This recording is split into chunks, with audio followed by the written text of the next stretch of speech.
আসসালামু আলাইকুম। আশা করি তোমরা সবাই অনেক ভালো আছো, আমিও ভালো আছি আলহামদুলিল্লাহ। তো আমার অনেক দিনের ইচ্ছা ছিল যে আমি মাস্টার প্লেয়ারদের সাথে একদিন গেম প্লে করব।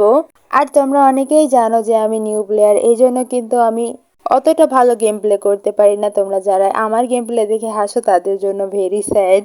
কারণ একটা বিষয় বুঝতে হবে, তোমরা খেলতেছো 5-6 বছর আর আমি খেলতেছি অনলি ফর 3 কিংবা 2 মাস। সুতরাং আমার খেলা তোমাদের সাথে কখনোই মিলবে না। যাই হোক, আমি যতটুকু খেলা পারি আলহামদুলিল্লাহ আল্লাহর কাছে অনেক বেশি শুকরিয়া আদায় করতেছি যে এত কম সময় এত ভালো গেম প্লে করা বা শেখার জন্য। যাই হোক, এখন প্রশ্ন ওল্ড প্লেয়ারদের জন্য এই জায়গাটা কোথায় আমাকে অবশ্যই এক্ষুনি কমেন্ট করে জানাবে।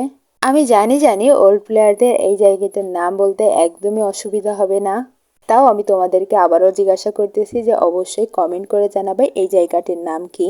আর এখানে নামার কারণে কিন্তু আমি অনেকটাই ড্যামেজ হয়ে গেছিলাম, এই জন্য নিচে বসে মেডি করে নিলাম।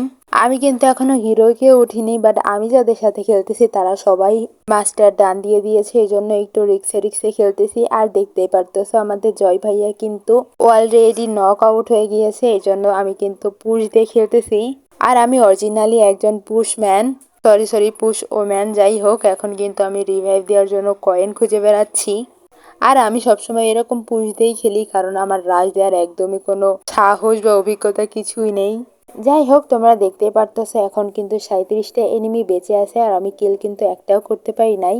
আর দেখতে দেখতে আমাদের দর্শনা টপও কিন্তু নক হয়ে গেছে। এখন আমরা বেঁচে আছি 2 জন, সাদিয়া গেমিং এবং আমি। যাই হোক, এখানে রিভাইভ দেওয়ার পর আমি এরকম পলাইছিলাম কারণ সামনে একটা এনিমি ছিল। আর তোমাদেরকে আগেই বলে রাখতেছি যে আমি নতুন প্লেয়ার, আমার গেম প্লে অতটা বেশি ভালো হবে না। যাই হোক, তোমরা আমাকে এইভাবেই সাপোর্ট করো, ইনশাল্লাহ ইনশাল্লাহ আমি অনেক ভালো গেম প্লে করব। যাই হোক, এরকম পুশ দিয়ে খেলার একটা কিন্তু সুবিধা আছে, লুট অনেক ভালো হয়। এই কথা বলতে না বলতে আমাদের জয় ভাইয়া কিন্তু আবারও নক হয়ে গেল আর আমি রিভাইভ দেওয়ার জন্য আবারও টোকেন খুঁজে বেড়াচ্ছি। ভাইয়াকে রিভাইভ দিয়ে আসতে না আসতে এই সাইড থেকে আমাকে মেরে দিল।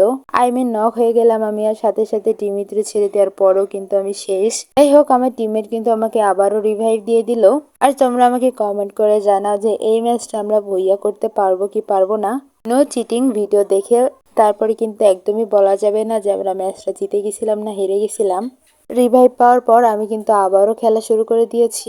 আর আমার ভিডিওটা তখন অন ছিল না, এই জন্য আমি কিভাবে মরেছি আমারও ঠিক মনে নাই, আর তোমাদের সাথেও শেয়ার করতে পারলাম না। আর এদিকে দর্শনা টপ ভাইয়া আমাদের রিভাইভ দেওয়ার জন্য আবারও রিভাইভ দিয়ে দিল। আর এখানে কিন্তু একটা এনিমি চলে আসলো আর আমি তাকে নক করতে যেয়ে নিজে নক হয়ে গেলাম। আর তারা কিন্তু 2জনে একসাথে এসেছিল, এই জন্য কিন্তু আমার টিমমেটও নক হয়ে গেছিল। যাই হোক, ব্যাড লাক, আমরা কিন্তু ম্যাচটা হেরে গিয়েছিলাম। যাই হোক, এই গেম প্লে করে আমি অনেক অভিজ্ঞতা অর্জন করেছি। আজকের ভিডিওটা এই পর্যন্ত। আজকের ভিডিওটা তোমাদের কাছে কেমন লাগলো অবশ্যই আমাকে কমেন্ট করে জানাতে একদমই ভুলবে না।